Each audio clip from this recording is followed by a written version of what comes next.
episode ke-14 lembar cek. Selamat mendengarkan. Simon merasa sangat aneh.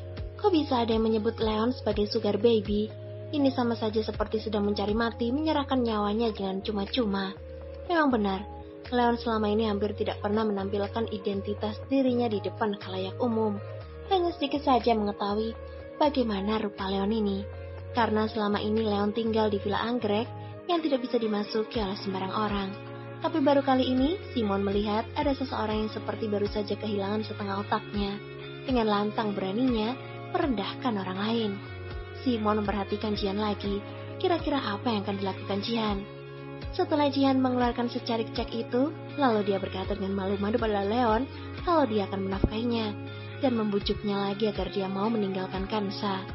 Simon beneran menahan tawanya dan langsung saja mengacungkan 2 jempol untuk keberanian Jihan ini, sekaligus untuk kebodohan Jihan ketika mendengar janji Jihan yang akan menafkahi tuan muda Leon. Leon adalah tuan muda dari keluarga Sebastian. Cukup hanya dengan duduk saja sudah bisa menghasilkan ratusan juta melalui transaksi yang dia lakukan, yang cukup dia lakukan melalui ponselnya. Jadi sudah pasti, hidupnya tidak perlu dijamin oleh orang lain. Leon masih meletakkan tangannya dalam saku celana. Dia lalu segera tertawa kecil dengan sinis ketika mendengar tawaran Jihan lagi. Leon tidak menolak atau merasa dipermalukan, tapi wajah Jihan malah memerah karena senyuman ini. Jihan juga tidak tahu apa alasannya bisa malu di hadapan seorang sugar baby. "Apa yang kamu tertawakan?" tanya Jihan sambil menepuk-nepuk pipinya karena merasa wajahnya menghangat. Leon mengernyitkan alis. "Tidak apa-apa, percaya diri itu bagus, tapi lebih baik kamu pulang dan banyak berkaca."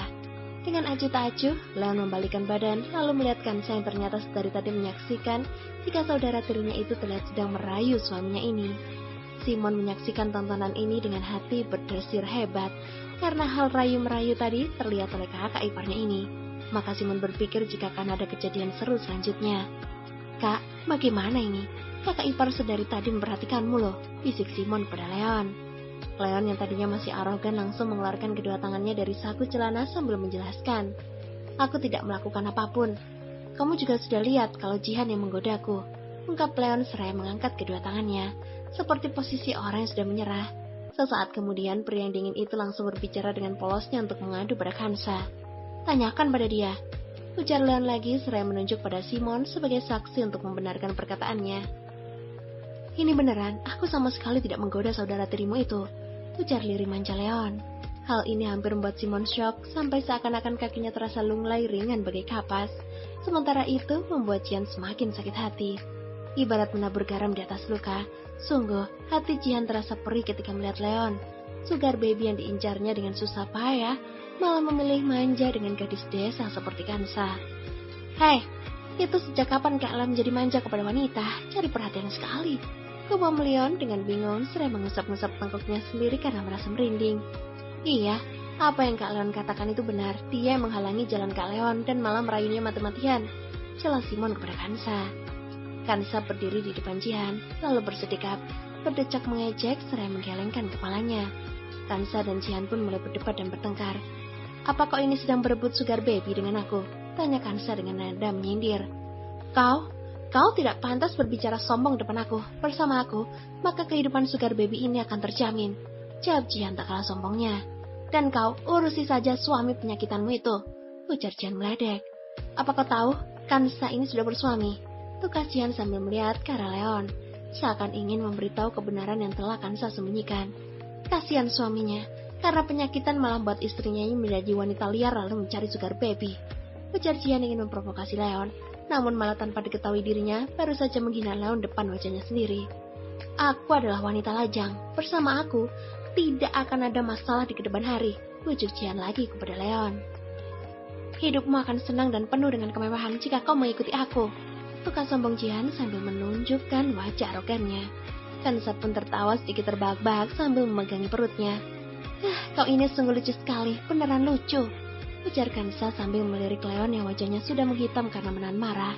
Karena dikatai penyakitan secara langsung, akhirnya Kansa meminta Leon memberitahu pada Jihan tentang status kepemilikan diri Leon.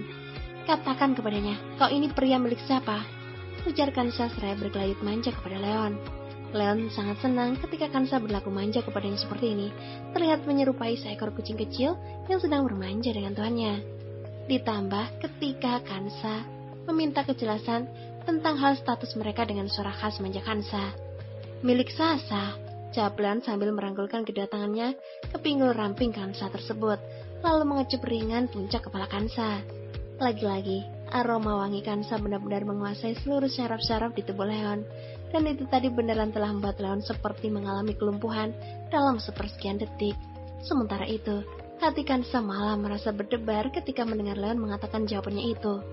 Kansa segera menarik pandangannya dan mengarahkannya kembali kepada Jihan untuk menyembunyikan kegugupannya, dan debaran jantungnya seakan ingin melompat keluar dari tempatnya. Kansa memperingati Jihan lagi. "Jihan, aku akan lupakan tentang masalah hari ini, tapi lain kali jangan salahkan aku kalau tidak sungkan padamu jika aku melihatmu menggoda priaku lagi. Apa sampai di sini kau sudah paham?" ujar Kansa menegaskan sambil peringatan yang baru saja dia katakan. Kansa menarik tangan Leon. "Ayo kita pergi." Jihan menatap nanar sekaligus benci kepada Kansa yang pergi begitu saja meninggalkannya dalam suasana malu. Berpikir mengapa gadis kampung tersebut begitu beruntung bisa mempunyai pria setampan Leon menjadi sangat menyukainya. Tingkat kebencian Jihan kepada Kansa pun jadi meningkat. Bukan hanya bertambah satu tingkat, bahkan saat ini sudah menjadi lebih berlipat-lipat dari sebelumnya. Simon yang berada di samping berkata, "Kakak iparku benar-benar keren," pujinya. Tiba-tiba saja Simon menjadi pengagum berat Kansa. Gadis kecil yang begitu cerdas, yang tidak goyah meski keluarganya sendiri yang malah berlaku jahat dan menindas dirinya. Jihan sangat emosi. Dari awal, dia sudah pernah melihat kehebatan bicara Kansa, tapi dia tidak menyangka ucapan Kansa akan begitu kejam dan benar-benar mempermalukan harga dirinya sebagai nona muda Iswara.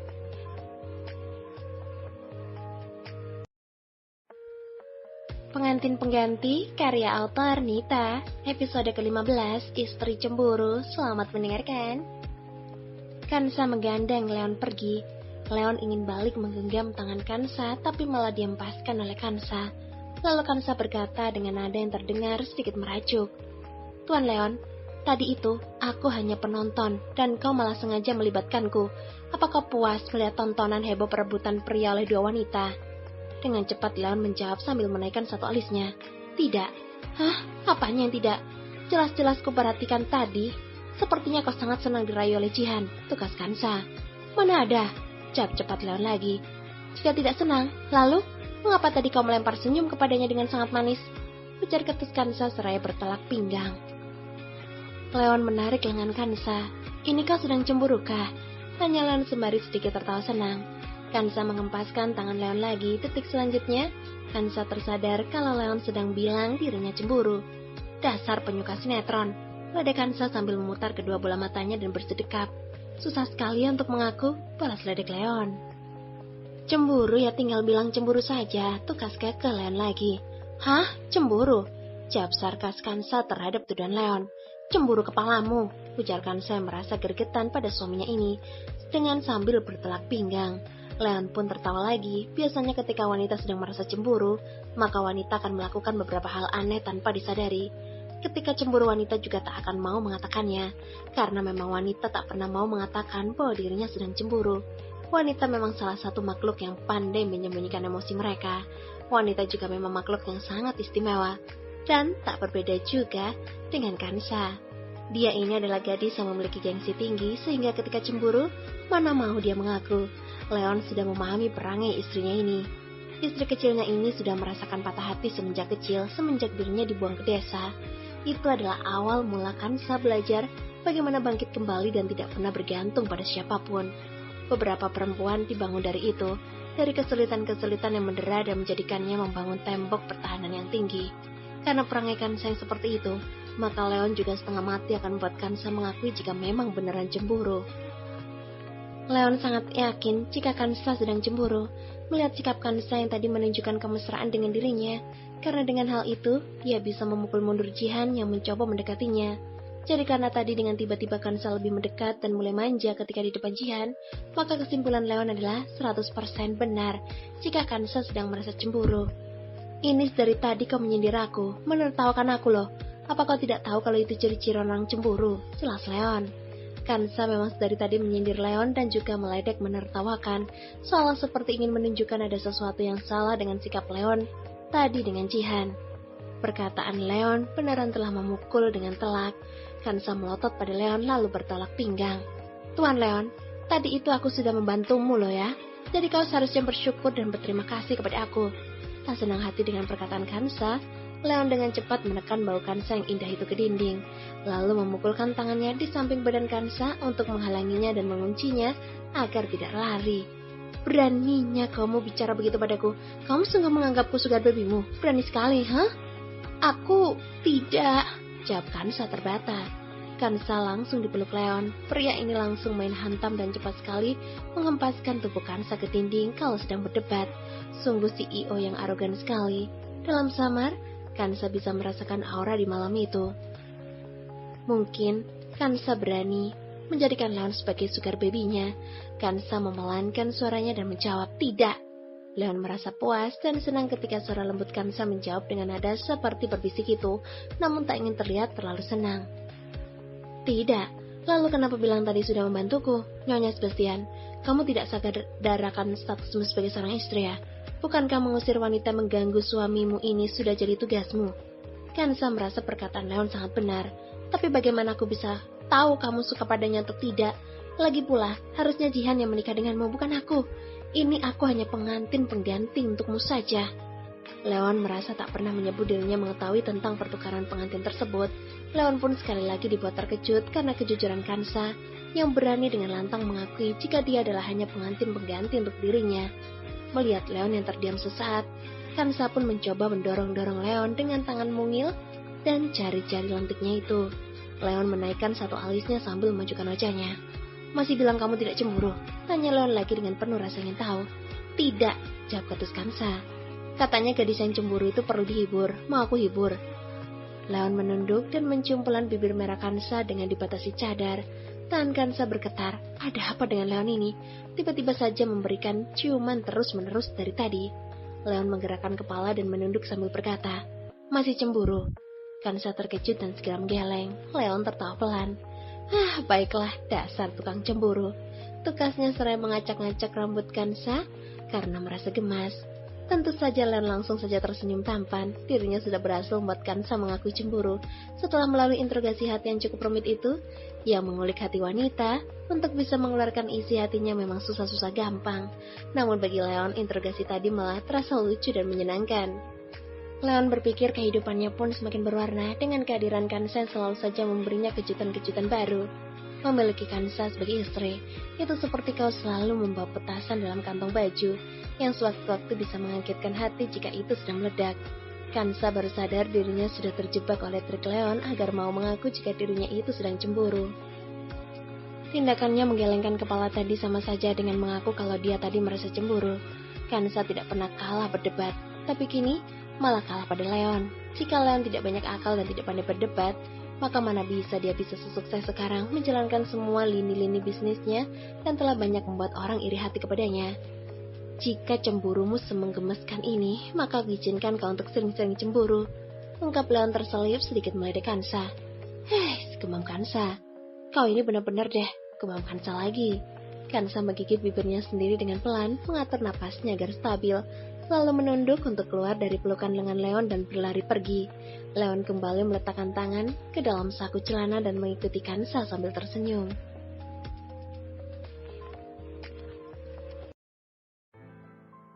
Pengantin pengganti karya autor Nita, episode ke-16, Skandal. Selamat mendengarkan. Jihan sangat tidak terima setelah ditolak. Dia berjalan keluar dari bar 1998 dengan hati yang sangat kesal. Dasar gadis kampung, lihat saja nanti bagaimana aku akan merebut sugar babymu itu, ancam Jihan. Belum juga selesai merutuki Kansa, tapi malah sudah dikepung oleh beberapa orang pria asing yang nampak seperti preman. Hei cantik, panggil salah satu pria seraya bersedekap berdiri depan Jihan. Jihan merasa terkejut karena dikelilingi oleh pria tak dikenal. Jihan lalu mengeratkan pegangan tasnya karena gugup. Kalian mau apa?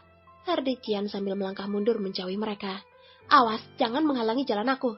Teriak Jihan merendahkan. Jihan berusaha lari, namun di belakangnya juga ternyata sudah ada preman yang berdiri. Hai, biarkan kami saja menemanimu hari ini. jauh salah satu preman tersebut sambil menghalangi jalan Jihan.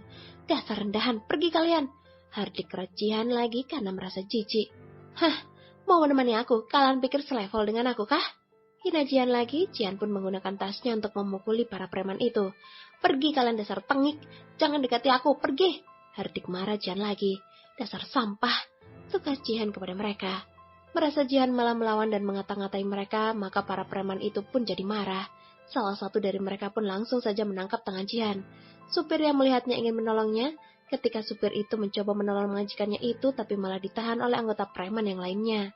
Hanya dalam beberapa pukulan saja, supir itu dapat ditumbangkan oleh mereka. "Dasar lemah," celah mereka. Ketua preman tersebut memberi tanda kepada anak buahnya agar membawa Jihan ke tempat yang agak sepi. Jihan pun diseret untuk berjalan mengikuti kemana preman itu membawanya. Sekelompok preman tersebut membawa Jihan ke jalan gang yang cukup sepi, lalu melemparkan Jihan begitu saja ke tanah. Jihan memakai rok pendek, jadi ketika terjatuh, langsung saja lututnya sedikit berdarah karena tergores.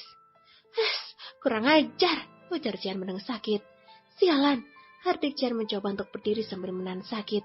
"Siapa kalian beraninya menyentuh aku?" teriak Jihan masih dengan penuh kesombongan. Para preman itu justru semakin menertawai Jihan. Semakin Jihan sombong, bagi mereka itu semakin terlihat sangat konyol. Satu preman maju, lalu mulai mengganggu Jihan lagi. "Kau ini cantik, tapi sombongnya tak tertolong lagi," ujar preman tersebut menghina. "Di atas langit itu masih ada langit loh. Masa kau tidak tahu kalau lapis langit itu ada sampai langit ke-7? Ujar preman tersebut. "Terlalu sombong tinggi itu tak baik, nanti ketika jatuh terasa sakit loh," ujar preman tersebut malah menasihati dengan nada meledek. Ketua preman tersebut menapuk dagu Jihan. Jihan pun meronta. "Jangan sentuh, tangan kotor kalian itu tak layak menyentuh aku," Hardik marah Jihan. "Siapa bilang? Cuma kau saja yang bilang begitu," jawab ketua preman itu sambil tertawa, lalu disambut tawa oleh banyak yang lainnya. "Gadis semacam kau ini banyak, murahan, mudah ditemukan di mana-mana.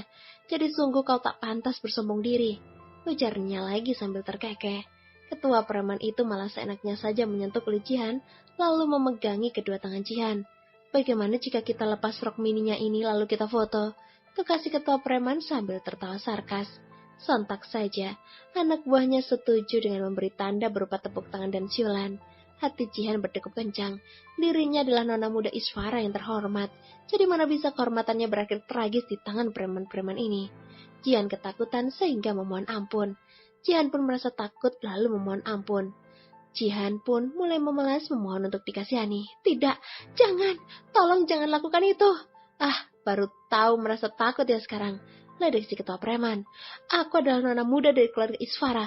Jika kalian melepaskan aku, maka aku akan memberi kalian uang," janji Jihan. "Aku akan memberi kalian banyak uang, jadi aku mohon lepaskan aku ya," pinta Jihan bernegosiasi. Biasanya dia juga adalah putri dari keluarga kaya. Biasanya dia yang paling merendahkan dan membenci orang-orang kalangan bawah seperti ini. Tapi saat ini, begitu ditakuti oleh orang-orang ini dengan berbagai cara, dia berusaha meronta dan air matanya pun mengalir deras. Dia terus berdoa dalam hati dan berteriak, "Jangan, lepaskan dia." Terdengar suara seorang pria. Jihan melihat ke arah suara. Jihan berusaha menjernihkan pandangannya, buru-buru menghapus air matanya. Simon berjalan keluar dari kegelapan. Simon datang ke hadapan Jihan sambil merokok. Dia melihat Jihan yang terduduk di tanah dengan begitu menyedihkan. Lalu Simon berkata, "Nona Jihan, ini hanyalah peringatan kecil untukmu.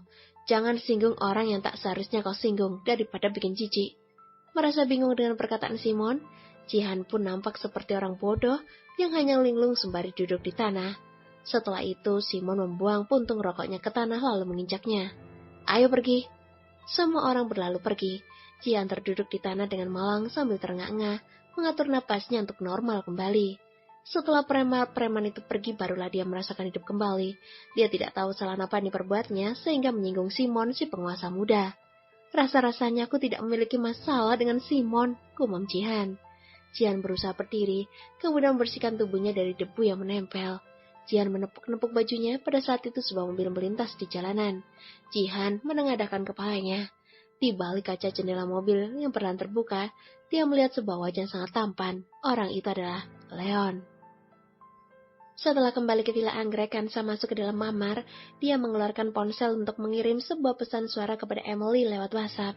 "Thank you untuk bantuannya hari ini. Kansa menggunakan bantuan kawan lamanya untuk menangani berita tentang Maharani, untuk meniupnya sehingga menjadi kobaran api yang sangat besar, sehingga menarik perhatian khalayak banyak. Kita ini bukan kenal setahun 2 tahun loh, ini hanya bantuan kecil saja, jadi tak usah kau sebut lagi. Emily menjawab pesan suara Kansa. Kansa berpikir bagaimanapun juga kawannya ini terlalu baik. Melihat kesibukannya segudang itu tapi masih mau meluangkan waktu untuknya, membantu mengurus hal remeh-remeh seperti Maharani ini. Maharani adalah artis senior di dalam koneksi, dan dunia hiburan dia banyak sekali koneksinya, dan tim humas yang dia miliki juga sangat hebat. Biasanya apabila ada rumor atau skandal, tim humas akan melakukan persuasi kepada masyarakat terlebih dahulu sebelum topik-topik itu muncul. Tapi masalah dirinya dan Pak Arman bisa sampai menduduki trending topik secepat kilat itu, semua berkat satu orang. Orang ini adalah sahabat terbaik Kansa, Emily Kurniawan. Pengantin Pengganti, karya autor Nita, episode ke-17, pesan suara, selamat mendengarkan. Emily Kurniawan adalah sahabat terbaik yang Kansa miliki dari sejak kecil. Hubungan keduanya sangat baik. Waktu kecil tidak ada yang percaya pada Kansa, dan hanya Emily lah satu-satunya orang yang mempercayainya. Waktu itu Emily lah yang habis-habisan menghibur hati Kansa agar tidak bersedih hati.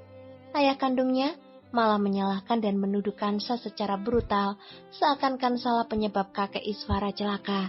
Bahkan melabeli Kansa dengan label anak membawa sial, dan juga malah mengirimnya jauh-jauh, mengasingkannya. Kansa dipulangkan ke desa pada usia 9 tahun. Saat itu Emily berpamitan dengannya sambil menangis terseduh-seduh karena merasa tak rela untuk berpisah dan beneran tak mau ditinggal pergi oleh Kansa. Selama beberapa tahun belakangan, Emily akan pergi ke tempat Kansa hanya untuk numpang makan dan tidur di setiap ada hari libur. Dan sekarang ini, Emily sudah menjadi salah satu dari 4 artis ternama di tanah air. Pengaruh Emily juga termasuk dalam hitungan orang yang berpengaruh dalam dunia entertain, karena Emily memiliki pengikut yang banyak di akun media sosialnya. Selain menjadi artis ternama, Emily juga menjadi selebgram dengan penghasilan tertinggi. Notifikasi pesan masuk lagi ke ponsel Kansa. Dengan cepat Kansa pun menjawab pesan suara Emily lagi. Kok ini sudah jadi artis besar loh, beneran terharu loh, ternyata masih ingat aku. Tak butuh waktu lama, Emily pun membalas pesan suara yang tadi Kansa kirimkan. Kansa membuka pesan suara itu. Suara manis Emily segera terdengar. Sasa, ngapain sungkan begitu, tenang saja. Hal ini kuserahkan pada asisten nomor 1 aku kok. Ayahmu itu atau juga tim humas ibu tirimu itu tak akan pernah bisa menyelidikinya. Suara Emily sangat enak didengar, tipe suaranya bisa membuat para pria terpana saat mendengarnya. Tentunya paras dan suaranya pastilah sesuai. Sebagai wanita tercantik di kota ini, Emily memulai debutnya 2 tahun yang lalu, dan saat ini dia sudah menjadi salah satu dari 4 artis ternama. Melihat statusmu yang nanti akan menjadi ratu film, ya, aku percaya penuh pada kemampuanmu dan kemampuan asistenmu itu. Isi pesan suara Kansa kepada Emily. Kali ini Emily membuat Fauzan benaran merasa kelabakan.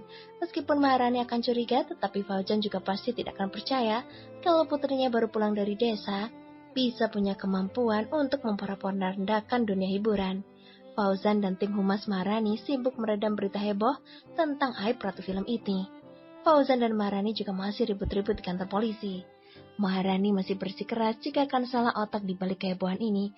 Sementara itu, Jian masih merasa takut gemetaran karena ancaman preman tadi. Beda hal dengan Kansa dan Emily yang malah sedang memulai obrolan santai mereka. Apa yang aku dengarin itu benar? Tanya Emily penasaran. Gosip apa yang sudah kau dengar? Tanya balik Kansa di pesan suaranya. Kau punya segar baby? Tanya Emily bersemangat. Kau ini beneran deh. Jawab Kansa tertawa dalam pesan suaranya. Ayo cepat cerita ke aku, pinta Emily dengan tidak sabar lagi dalam pesan suara yang baru saja dikirimkannya kepada Kansa. Emily mulai penasaran dengan identitas si Sugar Baby. Emily adalah wanita tercantik di kota Palembang. Jangan lihat aura dewinya mempesona saat berjalan di red carpet, tapi sebenarnya dia ini suka bergosip. Sepertinya sudah ada yang menyampaikan gosip tentang Kansa ke telinganya. Karena itu tingkat penasaran Emily sangat tinggi, apalagi ini tentang pria yang dekat dengan Kansa, kawan baiknya. Pada saat ini, pintu kamar tiba-tiba terbuka. Sebuah sosok tinggi dan tampan berjalan masuk. Orang itu adalah Leon yang kembali dari ruang kerja. Mungkin saja karena merasa bersalah, Kansa yang tadi masih dengan posisi berbaring di ranjang, seketika saja bangun dan duduk tegap, sambil merapikan rambutnya dengan jari tangannya yang lentik itu, saking merasa gugup. Leon masuk ke dalam kamar, dia mengangkat tangannya dan melepaskan 2 buah kancing pada kemeja hitamnya. Tulang selangkanya yang indah terlihat, kemudian dia menoleh untuk melihat gadis yang ada di tepi ranjang. Mata Kansa dan mata Leon saling memandang sebelum Kansa sempat memalingkan wajah karena malu-malu. Tatapan keduanya saling bertemu. Leon menaikkan sudut bibirnya dan berkata, "Ada apa?" "Tidak, tak ada apa-apa kok," jawab Kansa menghindar. Lalu terdengar bunyi ada chat masuk di ponsel Kansa. Pandangan Leon tertuju pada ponsel Kansa. "Kenapa tak dilihat?" "Ini lagi lihat," jawab Kansa lalu mengambil ponsel yang ada di sebelahnya itu. Dengan refleks cepat, Kansa membuka pesan suara yang Emily kirimkan. Karena merasa gugup, Kansa membuka pesan suara yang dikirim oleh Emily dan sedikit lupa jika Leon baru saja masuk. "Sasa, aku percaya pada seleramu.